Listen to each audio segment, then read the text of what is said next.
오늘 우리에게 주신 하나님의 말씀은 마태복음 6장 5절에서 6절 2절의 말씀입니다.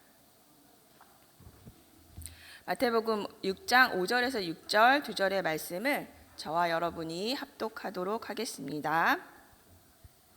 시작. 또 너희는 기도할 때에 외식하는 자와 같이 하지 말라. 그들은 사람에게 보이려고 회당과 큰 거리 어귀에 서서 기도하기를 좋아하느니라. 내가 진실로 너희에게 이르노니 그들은 자기 상을 이미 받았느니라.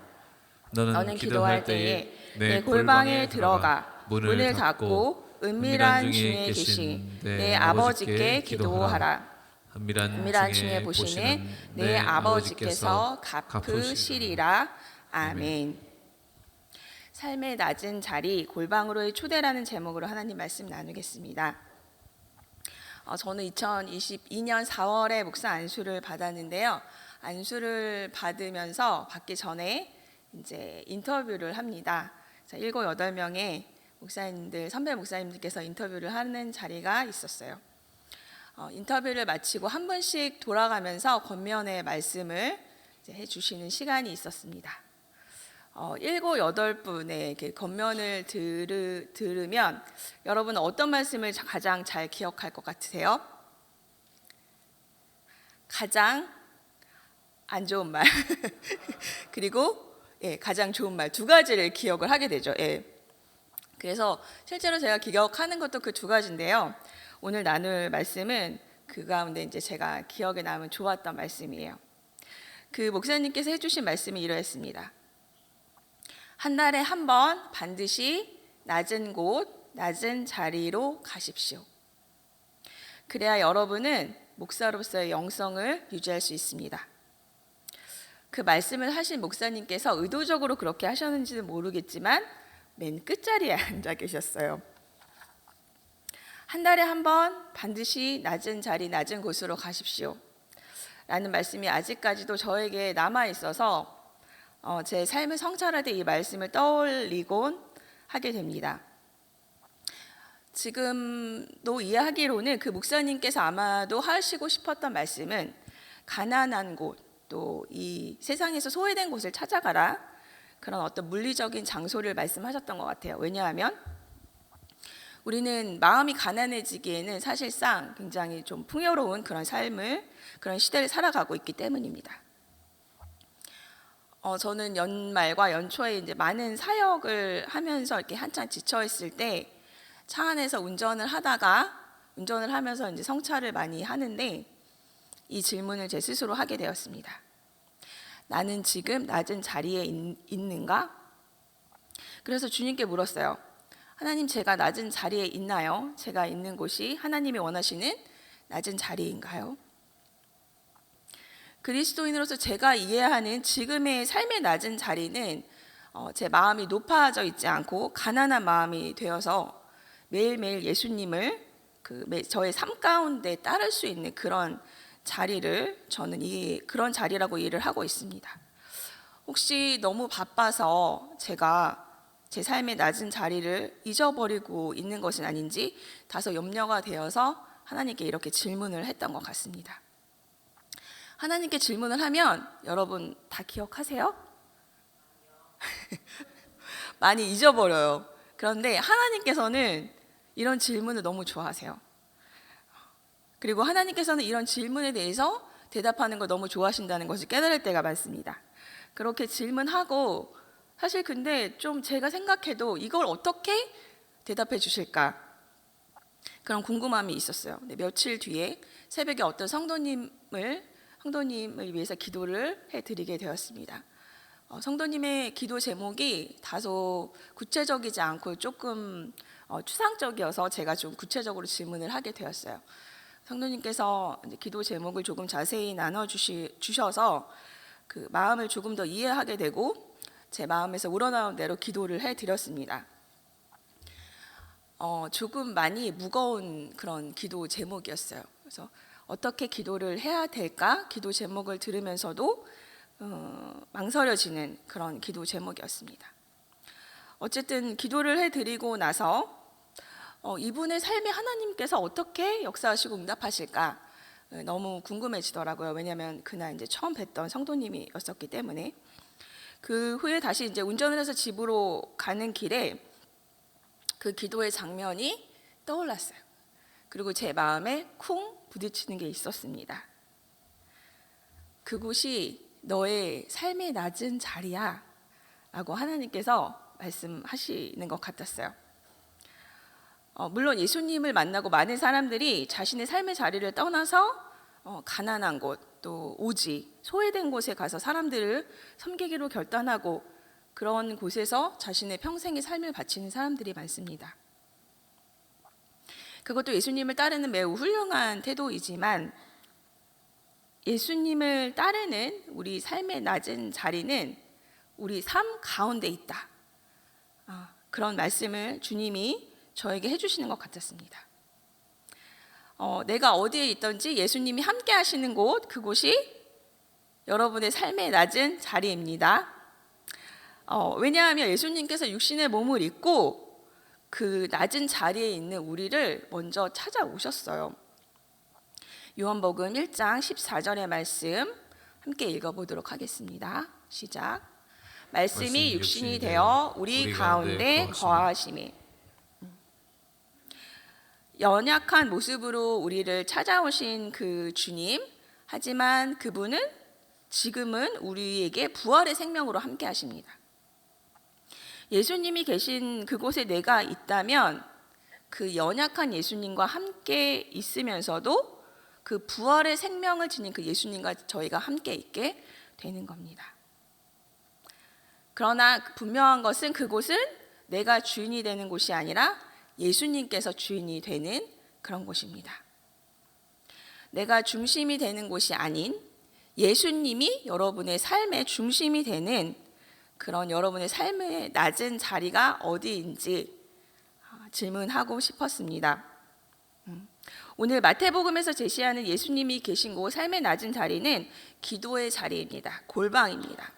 이 골방은 내가 중심이 되는 곳이 아니라 예수님이 중심이 되는 곳입니다. 예수님이 중심이 되신다는 것은 내 자신이 부인되어야 한다는 뜻입니다. 그런데 내가 여기서 부인된다라고 할 때 내 존재 전체를 부인하는 것이 아니에요. 내가 온전히 사랑받는 사람이라는 것을 안 사람만이 자기를 부인할 수 있습니다. 그렇다면 골방이 아닌 자기 부인이 되지 않고 자기가 중심이 되는 기도의 모습은 어떤 모습일까요? 오늘 마태복음 6장 5절의 말씀입니다. 함께 읽어보도록 하겠습니다. 시작. 또 너희는 기도할 때에 외식하는 자와 같이 하지 말라. 그들은 사람에게 보이려고 회당과 큰 거리 어귀에 서서 기도하기를 좋아하느니라. 내가 진실로 너희에게 이르노니 그들은 자기 상을 이미 받았느니라. 자기가 중심이 되는 기도를 외식하는 자의 기도라고 표현하고 있습니다. 왜 외식을 하나요? 말씀에 의하면 다른 사람에게 보이려고. 바리새인들의 기도는 아침, 점심, 저녁에 규칙적으로 드려졌고 개인적인 기도가 주로 회당에서 개인적인 기도를 했다고 합니다. 그리고 그 밖에 여러 곳에서 기도를 할 수 있었는데 예수님께서는 이렇게 특정 장소에서 기도하시는 것을 반대하는 것이 아니라 예수님께서 지금 지적하시는 부분은 자신의 경건을 꾸며서 보이려고 하는 그 내면의 태도를 이야기하고 계신 것입니다. 이러한 내면의 태도를 가지고는 외식하는 태도, 거기에 예수님이 계실 수가 없습니다. 왜냐하면 거기는 자기로 꽉 차 있기 때문이에요.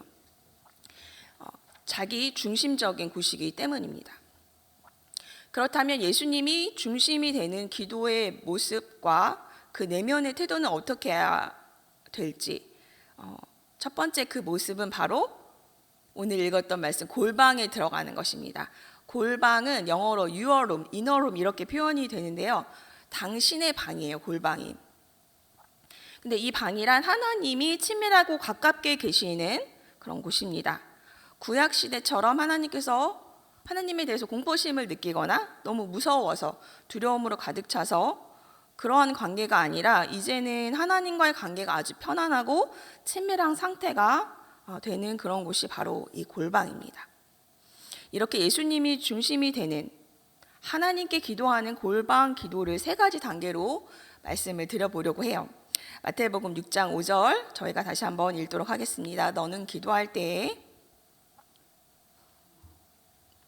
네, 시작. 너희는 기도할 때에 외식하는 자와 같이 하지 말- 말라. 그들은 사람에게 보이려고 회당과 큰 거리 어귀에 서서 기도하기를 좋아하느니라. 내가 진실로 너에게 이르노니 그들은 자기 상을 이미 받았느니라. 네, 6절의 말씀을 띄워주시고요. 같이 읽겠습니다. 너는 기도할 때에 내 골방에 들어가. 네, 여기까지 읽겠습니다. 네, 첫 번째는 동그라미 1번이 뭐죠? 내 골방에 들어가. 네, 골방 기도의 첫 번째는 골방에 들어가시는 거예요. 너무나 쉽죠? 네, 이 골방에 들어간다는 것은 우리의 일상적인 일과 주변 환경 그리고 거기에 있는 모든 사람들이 떠나가도록 두는 거예요. 다시 말해서 우리의 일상적인 의식이 있죠. 그 의식의 중대한 관심사들을 넘어서 마음 깊은 곳으로 들어가기 위해서 일단 골방을 들어간다. 심리적으로 표현하자면 그 일상적인 심리 그런 것들을 넘어서서 은밀하게 하나님께서 우리를 기다리고 계신 그곳에 들어가는 것입니다. 그래서 이렇게 골방에 들어가기 위해서 저희가 하는 의식적인 그 행동이 있어요. 어떤 거죠? 눈을 감습니다. 예, 죄송해요. 제가 가끔가다 초등 1부 친구들에게 하는 습관이 이렇게 나오는데 당황하지 마시고요. 초등 1부 선생님이 여기 계시니까 대답해 주세요. 네, 눈을 감아요. 눈을 감지 않고 만약에 우리가 이제 골방에 들어갈 수 있다면 너무 좋겠죠. 눈을 뜨고 골방이야. 모든 의식을 내려놓을 수 있어. 그런데 사실 우리는 그 사람과 환경에 다 영향을 받는 인간이기 때문에 그렇게 할 수가 없어요. 그래서 그 하나의 의식으로 저희가 눈을 감는데요. 눈을 감고 골방에 들어가고 나서 그 두 번째는 뭐라고 되어 있죠? 2번 동그라미 2번만 읽어볼게요. 시작. 문을 닫고, 예, 문을 닫습니다. 네, 이 문을 닫는다라는 것은 우리가 일상적인 일, 주변의 그 중대한 일들, 주변에 사람들이 떠나가도록 한 다음에 그렇게 하면은 이제 바로 우리 마음이 고요해지면 좋은데 기도하려고 하면 우리에게 일어나는 일이 있어요. 이를테면 이런 거예요. 기도해야지. 눈을 감습니다. 그런데 눈을 감자마자 그 사람한테 어떤 말 해주지? 상사에게 무슨 말 하지? 그 일 어떻게 처리하지? 막 생각을 하고 있어요. 제 얘기예요. 네. 그런데 이렇게 무수한 생각들이 많이 일어나요. 저만 그런가요, 여러분? 여러분도 그러세요? 네. 이게 정상이에요. 이렇지 않고 나 바로 들어간다.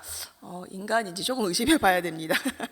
그래서 이렇게 우리 안에 일어나는 여러 그 마음의 심리적인 프로세스, 그리고 막 대화를 하죠. 우리가 대화를 하면서 이거는 이렇게 해야겠다, 저건 저렇게 해야겠다. 내일 아침 기도하러 왔는데 눈을 감았는데 골방에 들어갔는데, 그래서 이러한 생각들이 우리 안에 일어나는 것을 내적 대화라고 해요. 내적 대화. 아주 자연스러운 일이에요. 그런데 이 내적 대화가 일어나면 어때요? 여러분 머리가 산란해져. 기도가 안 돼. 그러면서 방에서 나와버려. 네. 아니면은 방에서 나와버리거나 그렇지 않으면 그 중에 하나의 생각을 잡아. 내가 이거 꼭 이번 주 안에 결정해야 되는데 이거 수요 예배 때고 말씀 듣고 이거 오늘까지 꼭 결정해야 돼. 이 생각을 붙들고 계속 프로세스를 거기 머리 안에서 꼬리에 꼬리를 물고 뒤에 돌리게 되는 거예요. 그럴 때 그것은 기도가 아니라 내 생각과 대화를 하는 내적인 대화일 가능성이 높습니다. 자, 그러면 우리 3번, 동그라미 3번을 읽어보도록 하겠습니다. 골방에 들어가서 기도할 때 세 가지 단계 3번입니다. 시작. 은밀한 중에 계신 내 아버지께 기도하라. 네, 그래서 그렇게 문을 닫는다는 것은 다른 사람의 요구에 대해서 문을 닫는 것이 아니고요. 내 안에 있는 집착, 대해서 문을 닫는 것입니다. 그래서 일상적인 생각이나 그 중요한 일을 붙잡고 내적 대화로 돌아가게 되는 것은 기도하다가 말고 다시 문을 여는 것과 같은 거예요. 그렇게 밖으로 문을 열고 혹시라도 나가게 되면 어떻게 하면 될까요? 다시 들어가면 됩니다. 다시 들어가면 돼요. 예. 그리고 근데 다시 들어간다고 해서 그 내적인 대화들이 멈춰지느냐? 그렇지는 않아요. 계속 그거는 흐르게 돼 있어요. 왜냐하면 그게 일상의 의식이고 우리는 인간이기 때문에. 그러면 그 흐르는 것을 흐르도록 두세요. 그냥 계속 그 내적인 대화가, 근데 그거를 내가 내적인 대화가 흐르고 있다라는 것을 인지는 하고 있으셔야 돼요. 그래서 근데 이렇게 내적인 대화가 멈추고 복잡한 생각들이 떠나가는 데는요, 시간이 걸립니다. 제가 기도를 하면서 실험해 보는 걸 되게 좋아하는데요. 보통 평균적으로 20분이 걸리더라고요. 그런데 이 20분이라는 시간이 저희가 어떤 정서적인 경험을 할 때 뇌가 자극을 받으면서 감정으로까지 바뀌는 그 과정, 전두엽에서 그 감정을 느끼는 그 시간이 과학적으로 20분이더라고요. 그래서 굉장히 제가 신기하다는 생각을 했었는데요. 그래서 20분 안에 하는 우리의 기도는 내적인 대화의 가능성이 높고, 그래서 그게 너무 머리가 아프고 힘들어서 기도가 안 돼서 나오면 그 골방에서 여러분이 나오시게 되는 거예요. 그러니까 그 20분은 좀 여러 가지 생각이 흐르더라도 그 안에 한번 계셔 보십시오. 다시 문을 닫는 방법은 한 가지를 알려드리면 주님, 하나님, 예수님 이런 단어를 떠올리시는 겁니다. 그리고 다시 하나님을 바라보시면 되죠. 그것이 문을 닫는 것입니다. 그럴 때 그렇게 계시다 보면 어느 한 순간에 마음이 고요해지는 때가 찾아오게 됩니다. 그럴 때 내 의식 밖에 있다고 생각했던 하나님, 그래서 뭔가 내 요구를 들어주셔야만 한다고 생각하는 그 하나님, 보통은 우리 의식 밖에 있거든요. 일상의 의식 속에는. 그럴 때 그 고요한 순간이 찾아오면서 하나님이 내 안에 계시는구나, 이거를 알아차리시게 되는 순간이 옵니다. 그렇기 때문에 하나님을 찾기 위해서 우리가 다른 곳으로 갈 필요가 없어요. 이미 내 안에 여기에 계신 하나님을 알아차리는 그곳이 바로 골방입니다. 그런데 문제는 우리가 하나님의 말씀을 듣는 데에 장애가 되는 것들이 떠나가도록 놓아둘 그 시간을 가지지 않는다는 거예요. 아니면 내적 대화를 열심히 하고요, 그리고 열심히 하다가 골방에서 나가버리는 거예요. 네. 그러면 뭔가 내가 기도는 했다라는 만족감은 있지만, 여러분 아마 다 경험해 보셨을 텐데 그냥 뭔가 그 산만한 어떤 하나님으로부터 왔으면 하는 그 응답이 그 기도 안에서는 이루어지기 힘들었다라는 것을 아마 알아차리실 수 있을 것입니다. 하지만 그 은밀한 곳에 계시는 하나님을 알아차리면 그때 이제 비로소 내가 그 기도를 이끌어가는 것이 아니라요, 내 내적인 대화를 멈추고 거기에 하나님이 계시다는 것을 알아차리게 됩니다. 그때 내가 가지고 온 기도 제목, 기도해야 할 것들 하나님이 이미 알고 계시는구나 라는 것을 동시에 알아차리실 수 있는 순간도 올 수 있습니다. 마태복음 7장 9절과 10절의 말씀인데요, 한번 저희 같이 읽어보도록 하겠습니다. 시작. 너희 중에 누가 아들이 떡을 달라 하는데 돌을 주며 생선을 달라 하는데 뱀을 줄 사람이 있겠느냐. 네, 하나님은 우리에게 가장 필요한 것이 무엇인지 아는 분이세요. 그러면 더 이상 내가 구하는 것을 달라고 기도할 필요가 없다는 것도 알게 됩니다. 거기에 참 안식이 있습니다. 내가 중심이 되는 곳이 아닌 예수님이 중심이 되는 기도, 그것이 바로 골방 기도입니다. 이렇게 하나님과 친밀한 경험을 하게 되면 계속해서 우리는 그 골방으로 가서 문을 닫고 친밀한 아버지께 기도하는 자리를 사모하게 됩니다. 그 골방이 특별할 때만 가는 곳이 아니라 우리의 라이프 스타일이 되고 우리가 언제든 갈 수 있는 삶의 낮은 곳, 나만의 낮은 자리가 됩니다. 여러분 참 쉽죠? 쉬워요? 사실은 그렇지가 않다는 게 또 여기 함정입니다. 그 자리로 가는 게 쉽지가 않아요. 왜냐하면 그 자리, 제가 이 기도의 자리를 삶의 낮은 자리라고 표현을 했죠. 그런데 왜 낮은 자리이냐면 자신의 자아가 부인이 되는 거예요. 아까 자기 부인이라는 이야기를 했는데요. 여기에 들어가서 그 잠잠해지는 순간 나의 모습이 이제 거기서 또 드러나게 됩니다. 거짓 자아. 그래서 좀 당황스럽고 별로 즐겁지가 않아요. 그래서 문을 벅차고 나오기도 하고 기도가 안 된다고 말하고 기도가 어렵다고 말하고. 하지만 여러분 정말 이 자리가 여러분이 대답하신 대로 이 자리가 정말 나를 살리는 자리라고 경험을 하게 되면 이 자리에 또 중독이 되게 돼 있습니다. 모두 중독되시는 여러분 되시길 축복합니다. 하지만 여러분 하나님께서 우리를 예수님께서 우리를 나를 따르라고 이렇게 말씀하셨어요. 종교 생활을 해라 이렇게 말씀하신 것이 아니라 나를 따르라. 이 부르심은 결코 피상적인 것이 아닙니다. 십자가의 희생과 그 죽음, 나를 따르라는 부르심이고요. 외식으로서의 종교 생활이 아니라 진짜 내 자아가 죽고 자아가 죽는 그 낮은 곳까지 가라고 하는 그 부르심이 그 안에 있습니다. 이 골방은 저와 여러분의 자아가 죽는 곳입니다. 하지만 그 안에 하나님이 계시는구나, 이미 계시는구나, 그 하나님의 현존을 경험하는 기쁨과 영광의 자리입니다. 그 삶의 낮은 자리, 골방으로의 초대에 여러분께서 응답하심으로 예수님의 십자가의 희생과 죽음의 길을 따라가는 예수님의 제자가 될 뿐만 아니라 그 너머의 부활의 기쁨도 함께 경험하실 수 있기를 예수님의 이름으로 부탁을 드립니다.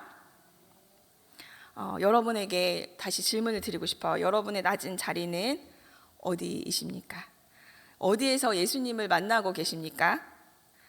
여러분은 여러분의 자아가 죽고 오로지 하나님이 중심이 되는 그 골방으로 들어가는 것을 기뻐하십니까?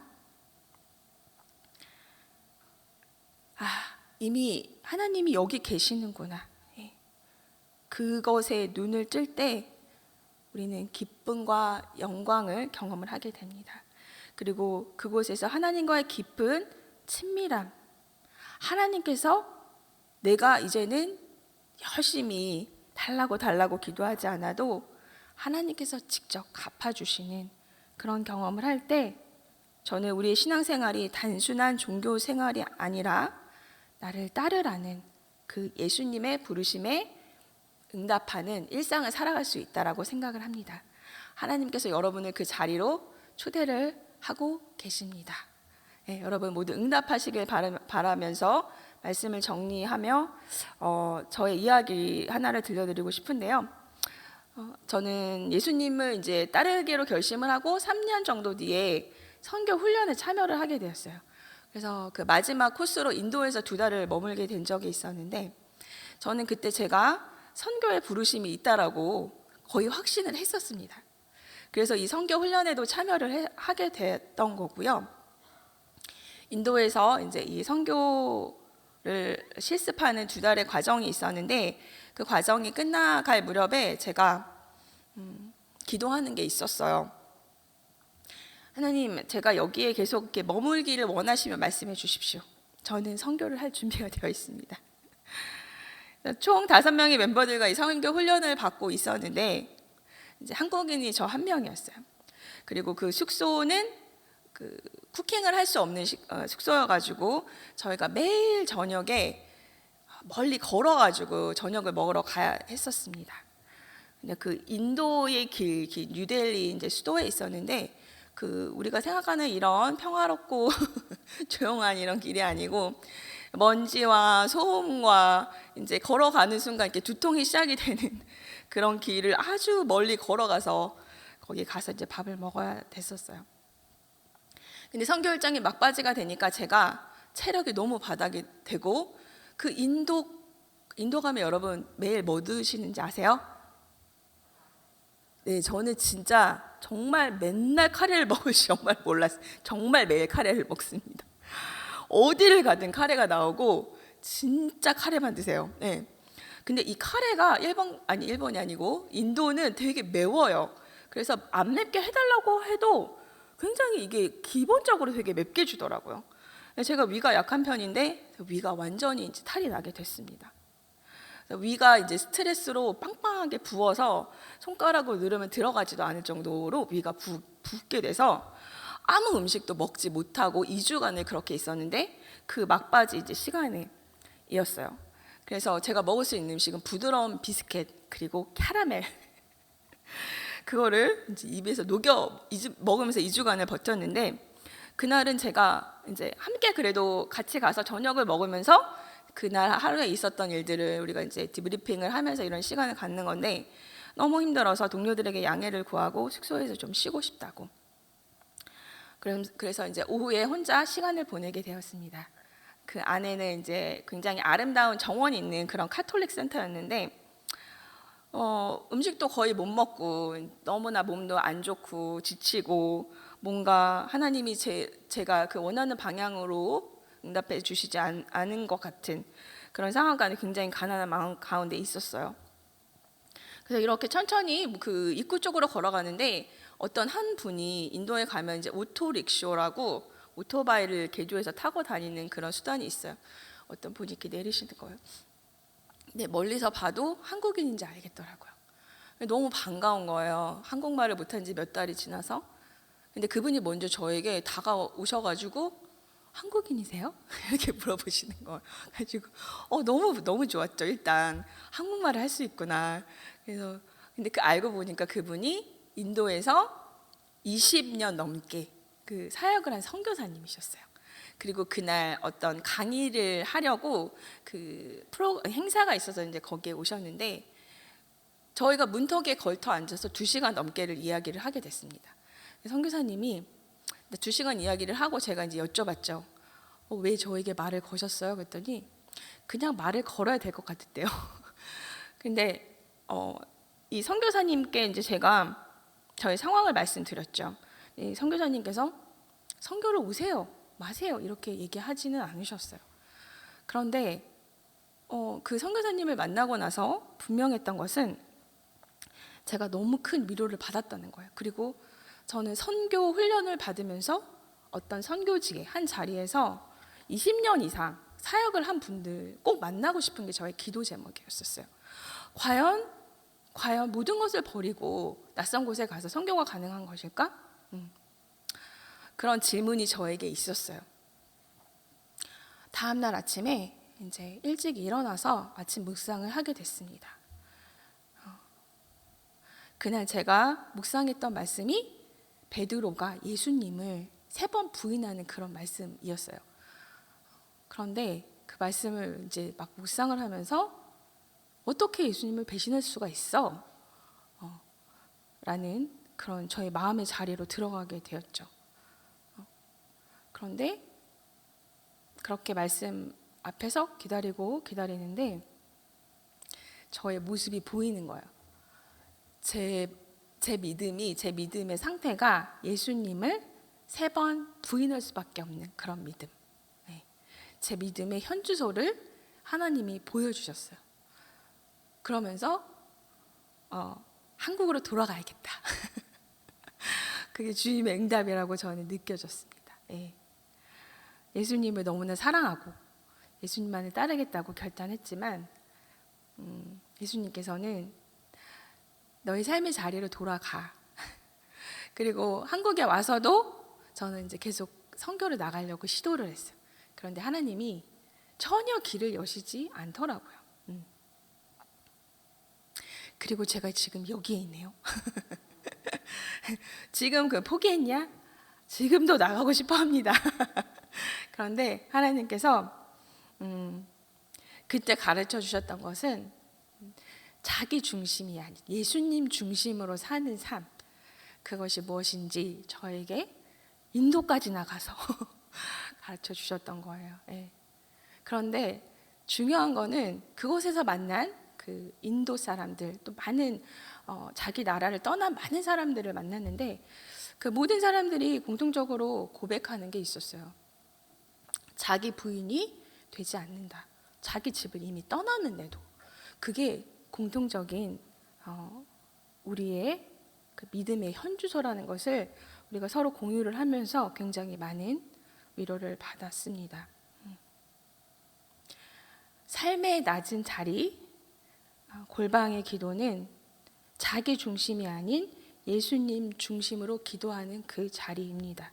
자기를 부인하는 자리입니다. 자아 중심성이 내려지고 하나님이 나를 이끄시도록 내어드리는 자리입니다.